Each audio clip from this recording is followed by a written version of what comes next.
So Jane, we're coming to the close of the AHA, a very different kind of meeting. Very much compact, lots of information, lots of flow. If I can say so, a meeting that for the first time looks like it's much more gender balanced than ever before.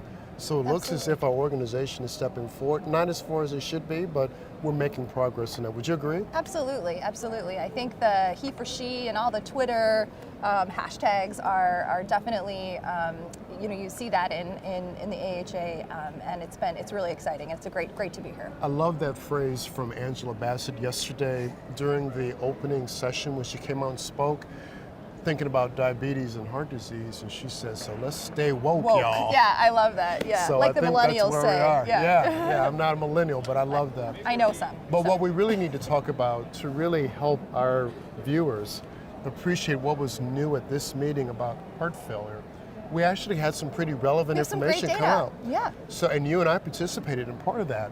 But let's start at the top line with this study, Pioneer HF.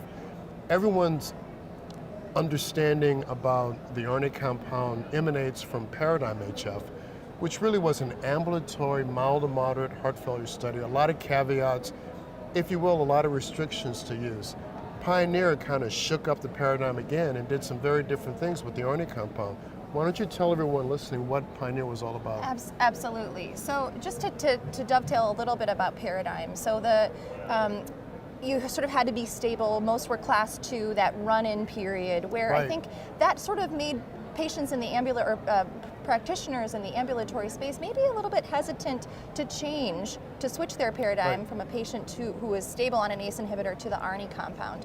And what Pioneer did is took patients who were admitted with acute to compensated heart failure after they were stabilized for only 6 hours, and they could still be getting IV diuretics.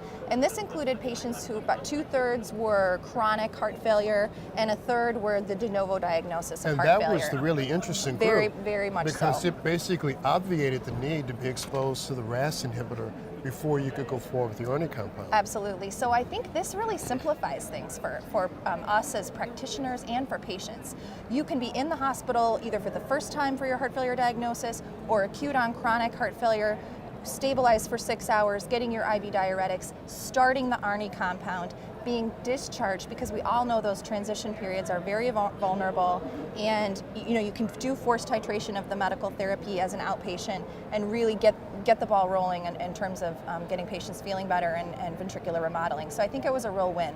So the one thing we want to be certain that everyone understands, Pioneer HF was definitely positive, but the primary endpoint was a biomarker change. Absolutely. But what has generated so much excitement is that an aggregate secondary endpoint of death, transplant, or rehospitalization was overwhelmingly positive. Absolutely. Number needed to treat was 13. Yeah, absolutely. So maybe not powered, but certainly a nice takeaway. A nice takeaway, and we know that it's safe, and we know that it's going to be safe to transition to in the outpatient space. So I think again really takes away that clinical inertia that is often needed to be overcome in order to get that patient to the ARNI complex. So I like what you just said. At a minimum, we walk away saying, we were very cautious before.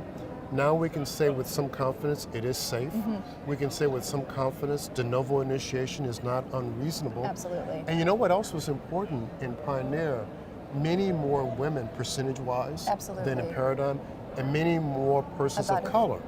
And so you begin to start thinking about the global application of a therapy that seemingly had an important impact. So yes, the primary endpoint was something biochemical, but the secondary endpoints and the lessons learned are really quite persuasive. I heard someone say one thing about Pioneer, which I think we should both take to heart. How many times does a clinical trial come out and it makes your life simpler? Absolutely. Right? Usually you're adding another step. Exactly. But this was, I think, which is why everyone was so excited about it. We're like, oh, this is great. We can start it in the hospital. We know it's going to be safe. Done. And we're done. And it's maybe a one-step titration, maybe two, but that's it. Yep. And we're done. Absolutely. So that was great. Now, let's go to the study for which you and I had a really significant professional investment in. You did a great job being on the dais as a commentator, and the editorial is out, and I'm sure you've received the same feedback I've received. People really think quite a bit about the commentary. What was TREAD HF and why was it even done? So TREAD-HF, which surprisingly, 51 patients were in this study, and this was a late breaker. So had to be sort of an interesting, provocative study to even be in the late breaking session, but took patients who were recovered with their heart failure. So dilated cardiomyopathy patients, whose ejection fraction had improved, biomarker profile had normalized, and most importantly, clinically asymptomatic.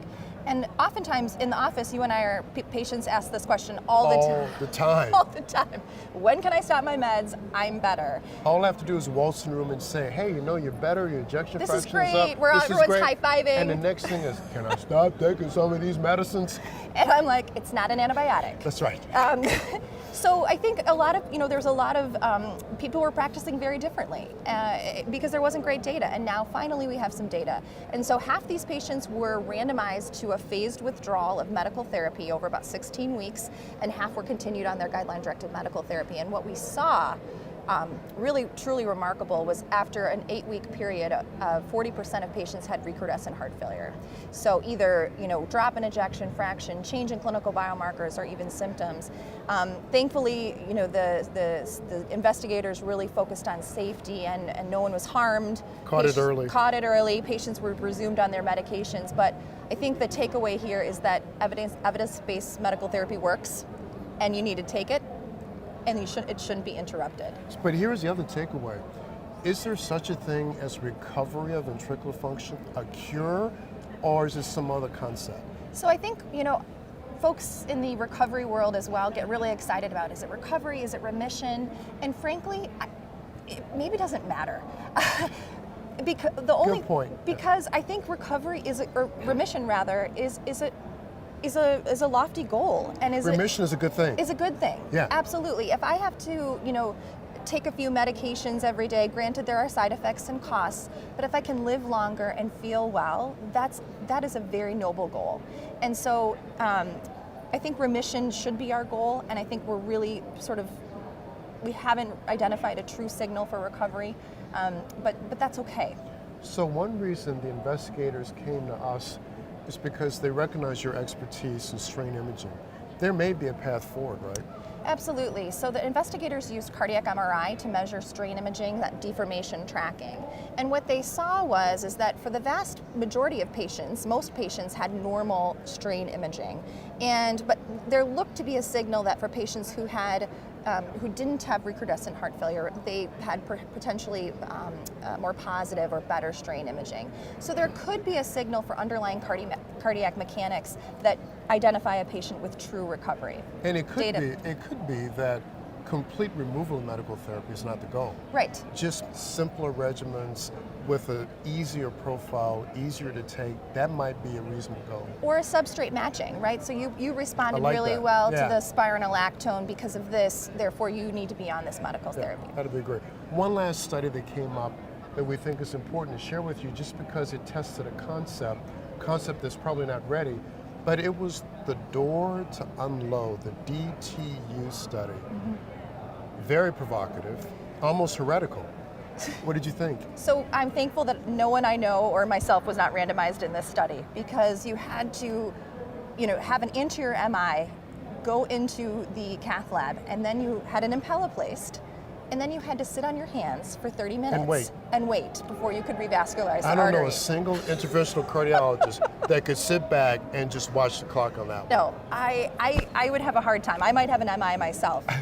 But really what we saw was it's a proof of concept and was really testing safety. Yeah. And it looks like there actually is a signal of safety here.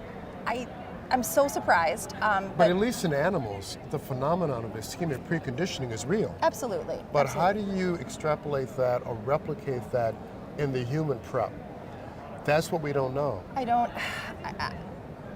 Frankly, I'm surprised the study was completed. I'm glad it was. I think there's a signal of safety, or at least that there was no harm. And the idea, that you're unloading the ventricle, you're reducing EDP, allowing time for more reperfusion, reducing reperfusion injury, I think it makes sense. I think implementing that in a larger clinical trial it was just really tough. Well, the part that really resonated with me at this meeting is that the theme that came up over and over and over again was the benefit of evidence-based medical therapy for heart failure. That is still Absolutely. our number one approach. Dr. Wilcox, I think we've covered the heart failure section pretty well. I think we have. Thanks so much. Absolutely. Appreciate it. Thanks for having me. See you back at the shop. Okay.